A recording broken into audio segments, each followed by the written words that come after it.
আমাদের পুচকু সোনা ভাত খাচ্ছে ওর মামার কোলে বসে। এই যে এটা ওর দাদু ভাই আশীর্বাদ করছে। তাই ওর বাবা করেছে বিশাল ভুরি ভোজের আয়োজন সকলের জন্য।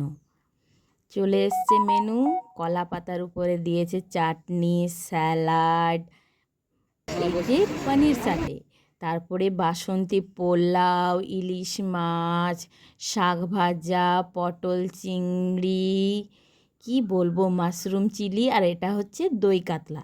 দই কাতলা খেতে আমার খুবই ভালো লাগে। আমি ভাত নিইনি বলে সবাই বলা বলি করছিল, তাই নিয়েছি। তারপরে চলে এসছে দেশি পাঁঠার মাংস। আমি কিন্তু দুবার নিয়েছিলাম, সত্যি করেই বলছি।